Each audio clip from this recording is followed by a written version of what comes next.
host. This podcast is dedicated to the aspiring writer and artist and will provide inspiration and tips from top professionals in the field. If you've been listening to this podcast or are new to it, I thank you very much.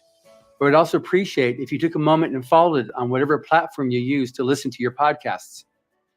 David Farland began writing during college and entered short stories into various contests, but his career began in 1987 when he won the top award in the Writers of the Future contest.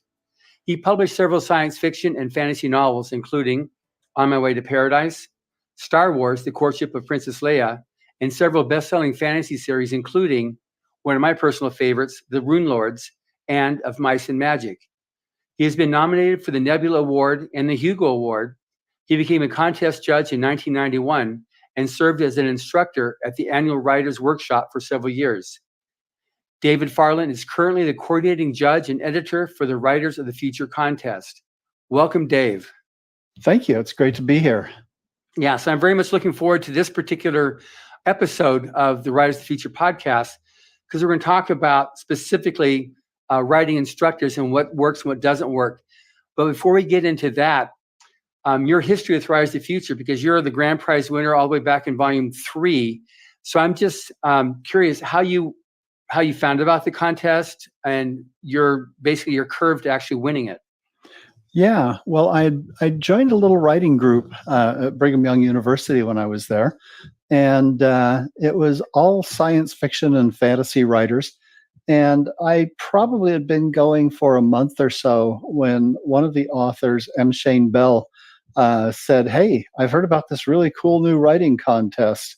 Volume 1 of Writers of the Future had just come out. And so we all sat around and looked at it and decided we ought to enter. And so we entered stories. M. Shane Bell ended up winning a first place. I ended up winning, I think, a finalist the first time that I entered. And then I decided I'd better get serious if I was going to beat Shane. And so I entered. My next story was On My Way to Paradise. And that's the one that won the grand prize.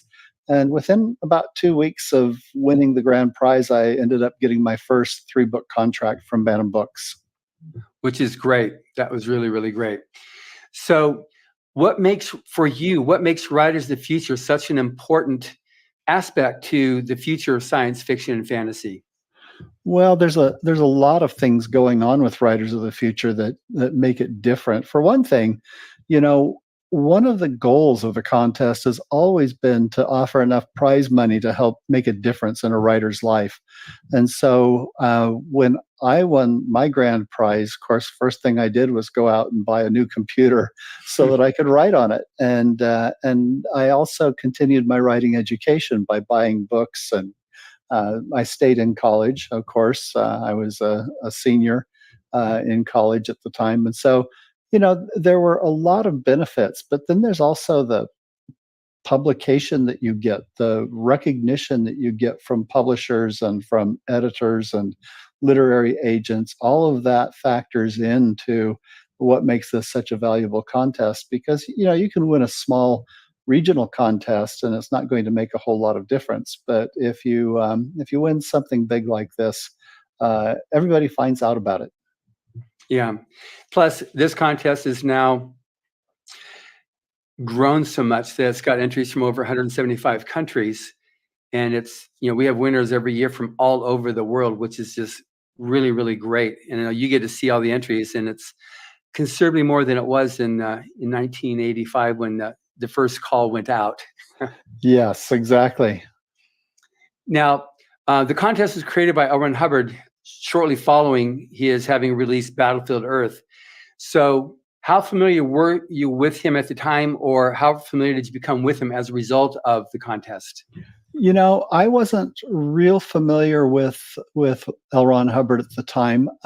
I remember that my parents had a Dianetics book, as I recall, growing up, and so I was familiar with the name. But he hadn't been writing science fiction and whatnot for a few years, and I was paying a lot of attention to who was winning awards at the time. I was looking at the Hugos and the Nebulas and stuff like that, and I was working back historically, reading a lot of novels back into the 1950s and that kind of thing. But I wasn't super familiar with them at the time. Got it. And so then once you found out about the contest and the fact that he had been one of the most popular writers of pulp fiction, anything about that once you started reading him that impressed you about his writing? Well, one of the things that I looked at was just how do I say this? How businesslike he was. He knew how to grab an audience. It was obvious that he was crafting stories. His talk about how do you build a story and build it quickly and get it to publication, that was the kind of advice that came from somebody who was doing it every day, not from a literary professor who'd never actually written a story. And that just made an awful lot of sense. I think that coming in it from academia, you tend to have a little bit of a jaundiced view of what publishing is really like. And so, to see that, gosh, not only can you make a living as an author, but you can make a really good living. You can become internationally famous and that kind of thing. That was one of the first lessons that I think I took from that. I get it. And in the workshop, and also on the online writing workshop, which you are one of the 3 instructors that teaches, there's about 10 of his essays that are used in the winner's workshop that we use also in this. What about his essays? You mentioned the one a little bit about the business of writing, but any particular essays that for you really made a difference in your own craft? I think all of them did, to be honest, because I read them, I studied them.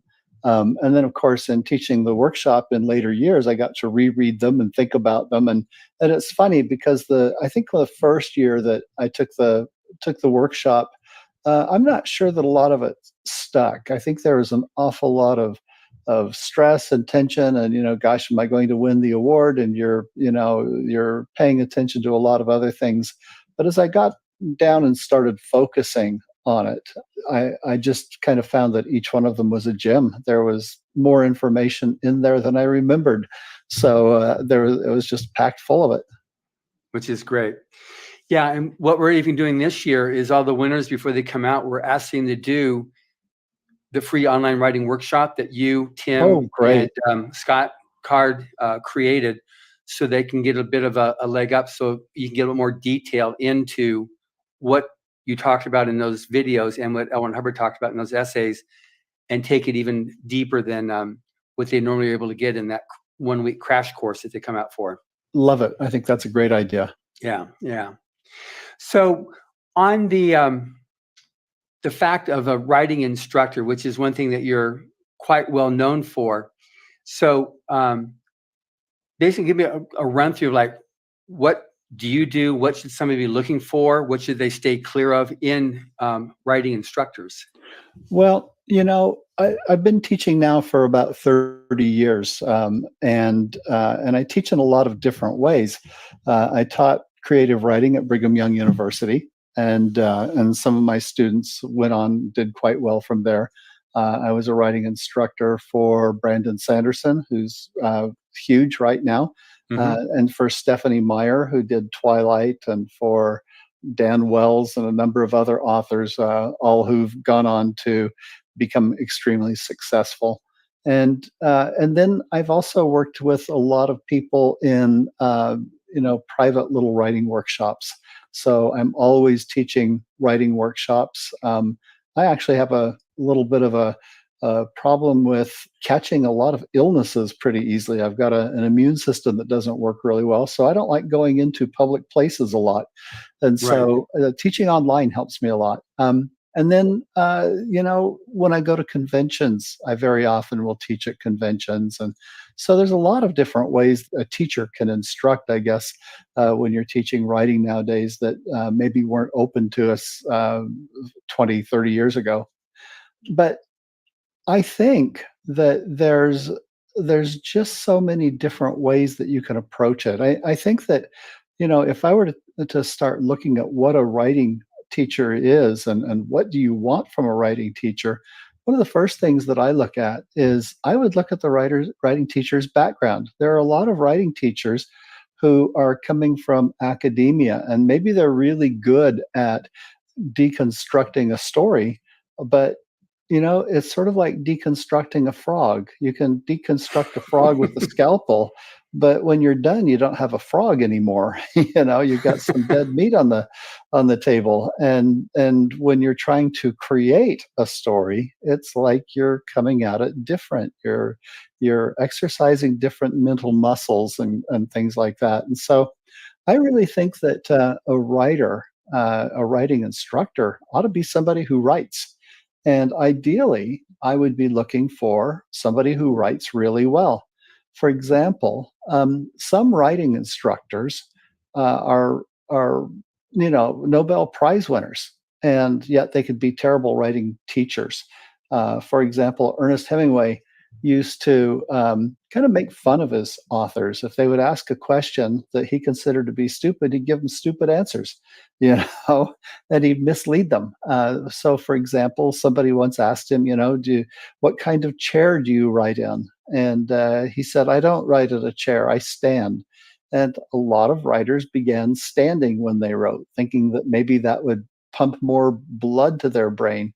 And the fact is that he did write in a chair. Okay, he just didn't want to admit it, and he couldn't have told you what kind it was anyway. But he would do things like that. He once told an audience that, gosh, you should revise everything that you write at least 60 times. And then someone asked him, how long should we wait between revisions so that we can look at it with a cold eye? And he said 2 years. So, folks, if you want to use his techniques, 120 years from now, you can submit your first short story. Obviously, he didn't do that. He was a pretty bad writing teacher, but he was a fantastic writer and a Nobel Prize winner. And other times, I've seen writing teachers who maybe aren't great writing teachers, but they're great teachers. Okay, and they can teach just about anything.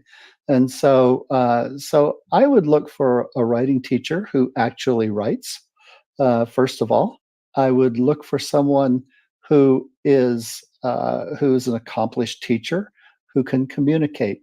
I think of it as being sort of like a radio tower that's sending out radio signals, and you as the teacher are trying to send out clear signals to the authors who are trying to learn the topic, and they're the little radar dishes out there, tuning in as best they can, trying to get clear data. And I'm trying to figure out how to get that to you as well as I can, so that you can act upon it. That's all it comes down to. So I look at it from the point of view of, okay, I want to be a good, clear writing teacher. Beyond that, there are so many things that go into it. I think being positive and upbeat with authors. I've seen authors that their first stories didn't look like much. In fact, I remember looking at one author years ago and thinking, oh, this poor guy's never going to get anywhere. He's now the best-selling writer in the science fiction field. Okay, so sometimes your first efforts don't really show how well you can do in the long run. As I've mentioned, I've taught Stephenie Meyer and Brandon Sanderson and people like that, and their efforts weren't always stellar in the beginning. You couldn't look at them. I remember Stephenie Meyer looking at her story and thinking, this girl has a fantastic ability to create different voices for stories. And I thought, if she ever gets really serious about one, she's going to be dangerous. She could go a long way. And sure enough, with Twilight, she was able to capture the voice of a character so well that it just sucked in, over 250 million sales at this point. So, there's an awful lot that goes in here, recognizing that not everybody has the same strengths.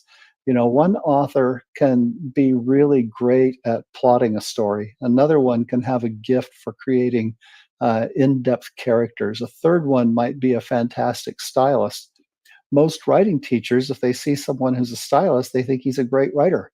That's not necessarily true. You can be a great stylist and create really boring stories, and that happens all the time. So I'm always looking for authors that have strengths, and then find out what those strengths are, and say, okay, now what are we going to add to that? What new strengths can we develop for you? Right. And that's the way that we want to take it. I get it. So now when you're working with someone, do you do better when you're working one-on-one, or is it better when you've got a whole group that you can work with, and then they're just everybody's moving forward and then feeding off of each other's responses too? I think that I think there's different learning styles, and I think that in different situations, each method can be the best. I've been in a lot of classes where I've see people feeding off of one another, mirroring one another's successes, and I think that's really great. But there are those times where an author just needs the one-on-one, and part of it, I think, is that an awful lot of people need to know that a teacher cares enough about them to give them the one-on-one, that it sort of validates all of the hard work that they're putting into it. Right. I remember when I went to BYU and I was a guest speaker at Brandon Sanderson's class, teaching Mhm. creative writing, which was, I guess he followed you teaching Yeah. that Mhm. that class. And I mean, it was a pretty full class. He had like 100, 150 students there. And they were all very interested in the writers of the future because he had acknowledged the fact that he had been a finalist and what it had done for him. But that's a very specific environment. They're teaching at a university class. Do you find it's best, like if you're able to teach somebody, like right now we're in the world of Zoom workshops and stuff, but then did it go easier when you actually had a in-person class? I think you're going to be going to that workshop in Las Vegas in a couple months. What is that? The 2020? 20 books to 50K. Yeah. Yeah.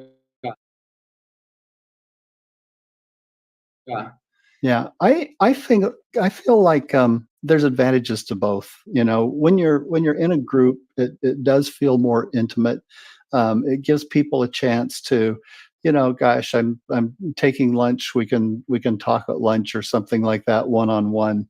And I really like that. On the other hand, with my Zoom classes, I'll teach a class and I'll have someone in India and another person in New Zealand and another person in China. And so I could reach people all over the world. And so I tend to really like that format. That works pretty well for me in getting a large group. And I'm kind of like Brandon. When I taught my last class, I was going to open it up for 30 people, and we had 170 before I could even get the darn thing closed. So I ended up having to teach 3 classes. I wanted to break it down into smaller groups, but but yeah, the point is that it makes it a lot easier for students because they don't have to take time away from work. They don't have to drive hundreds of miles. They don't have to spend money on hotels and things like that. So I'm really liking and this format. In fact, I asked some of my students recently. I said I want to start a new writing class. I was going to put up a class for my epic novel writing workshop. And I said, I'm going to do one. I'm trying to decide if I should do it in Salt Lake or Las Vegas, or where I should do this next one. And every single person said, do it online. I don't want to have to travel that far. And so people have gotten really used to this new format, and it's taking over, I think. And they can still get, I guess, a lot of individualized attention as well. Do you do breakout sessions to get with people individually, or how does that work? What I do is I do question and answer sessions with them, and Uh-huh. I take a little extra time. I'll teach the class, and then I'll stay for an extra 20 minutes or so to answer individual questions. But a lot of people just send me questions via email. And then, of course, when they turn in their assignments, I can look at their assignments and give them comments and that kind of thing. So they're getting really the same kind of individual attention that you would get in a class. With Stephenie Meyer, she came and asked one day after school, okay, how do I write the best-selling young adult novel of all time? And so I said, okay, let's go to my office. And we just sat down for the next hour and a half and plotted out what became Twilight. But that was a process where you go, okay, this is not something that we could normally handle in class. And so for that, I have the option where students can, they can say, I want a private consultation. And so they don't even have to be a student in a class. Anybody can do that. But I do private consultations, and I did 2 of those today, helping people with various novels and trying to figure out, okay, how am I going to take this from idea to print, and go from there. Wow. So that brings up a point now. Some of these how-to questions. One thing that you mentioned, because you said various things that you go over when you do your teaching, is I have not really addressed this particularly in this podcast before, but how do you analyze an audience? So there's all kinds of audiences out there, and the idea of like, I'm going to write something that's going to just bowl over everybody. That ain't going to happen, So what's the actual technology of how to analyze an audience, and what is being just ridiculous thinking you're going to get this versus what's realistic to shoot for? Well, audiences read stories because there are positive emotions that they're looking for in their lives, and those positive emotions are pretty well documented. In Hollywood, I worked as what's called a greenlighting analyst. I would look at screenplays, and I would look at the screenplay and see what emotions the screenplay aroused, and then I would look at who the intended audience was, how old the stars were going to be playing in each role, that kind of thing. And then we could figure out a formula that allowed us to compare it to similar movies, so that we could figure out exactly how many people were going to come to that movie in the first 2 opening weeks. Once we knew that information, we could figure out how much it was going to cost to make the movie, and then decide whether or not to give the movie the green light, whether we should go ahead and make it. And so it's a mathematical formula. And most people are scared of mathematical formulas. It's not particularly hard to do, but that's what I did in Hollywood. And the same mathematical formula works here in books. New York doesn't hire an analyst like me to go out and look at books, but maybe they should. I was asked to help choose a book to push big back in 1998 for Scholastic, and I chose Harry Potter, and we pushed it big. And they asked, how do we go ahead and promote this book so that it goes big? And we turned it into the best-selling novel of all time. And so that book, it cost millions of dollars to promote, but it made billions of dollars in return. And so we can look at books and make some pretty good educated guesses about how they're going to do. But the emotions that are important to arouse are, number one, wonder. This is for young adult readers and for children in particular. Next, we have humor.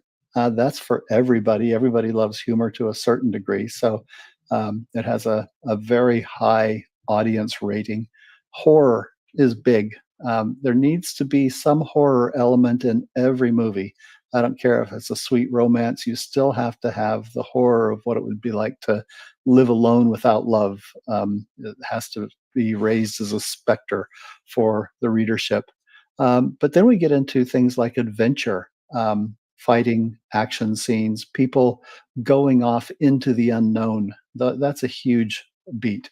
Then we have romance, which is what Stephenie Meyer and I worked with on Twilight. I said, if you want to write the best-selling young adult novel of all time, it's going to combine romance with wonder. and then we throw in enough adventure so that you could get some male audience to it too. But in any case, we've got that as a huge one, particularly for older women. Once they hit their mid-teens on up, okay, until their 40s, and then it starts dying down a bit when a woman gets into her 40s. Then the next ones that we have are drama, mystery. Both of those are huge emotional beats. So those are the 8 emotional beats. And if you notice, when I talk about those aren't just emotional beats in movies, but they're also genres for books. Okay, wonder is science fiction and fantasy. Humor, horror, those are just straight romance.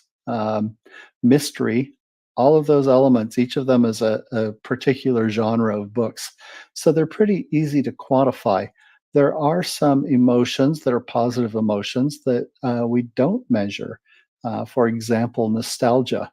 If you see a movie that really arouses a strong sense of nostalgia, you may absolutely love it. But in Hollywood, we didn't sit down and analyze such movies and say, aha, this will capture the 90-year-old audience really well. Well, On Golden Pond did pretty good.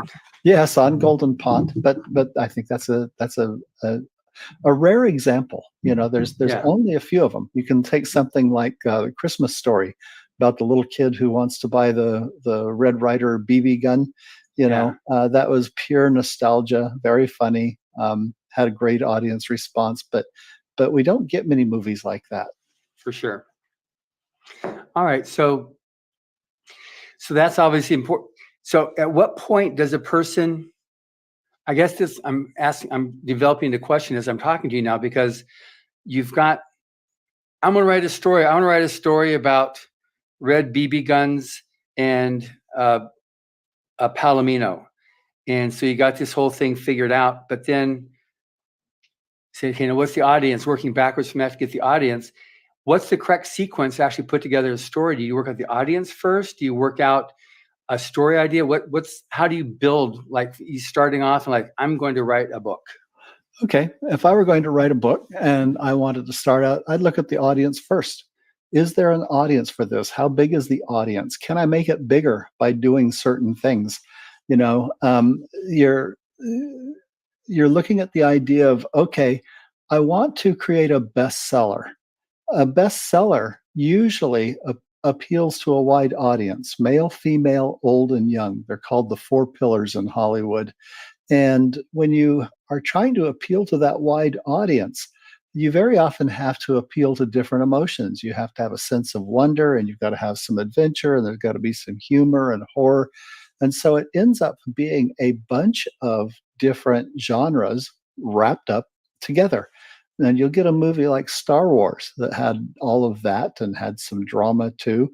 Or you can get, The Mummy or something along that line. Those are movies that make great date movies.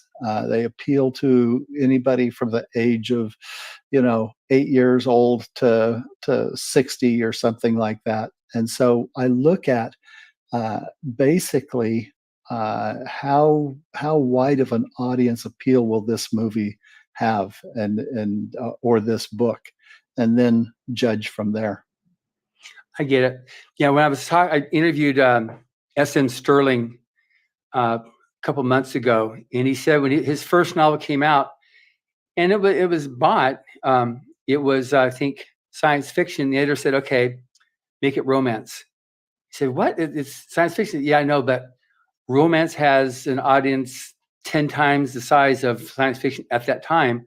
So he turned to romance and did quite well. So sometimes too, the audience was a determining factor of what was finally accepted by the publisher. Oh, yeah. Yeah. If you, think about it this way. When you write a book, if you write a book and you aim it right at, say, 5 million people, that's the most sales that you're going to get. You can, though, go ahead and aim it and do a scattergun approach and try to aim it at a wider audience and say, instead of going for 5 million, I'm going to go for 50 million, and you're going to get a wider audience. One of the reasons why I recommended Harry Potter was that, gosh, it had a great appeal to young children. But one of the first things that I did was when I got the book and I was looking at it and some other books, is I gave it to my wife and said, okay, how's it going to appeal to an older woman? My wife loved it. Pretty soon she was fighting with my 10-year-old daughter to see who could read it next. And then I read it and saw that it appealed to both older men and would appeal to young boys. And I just said, okay, this one works really well for a wide audience. And there's a lot of different kinds of stories wrapped in there.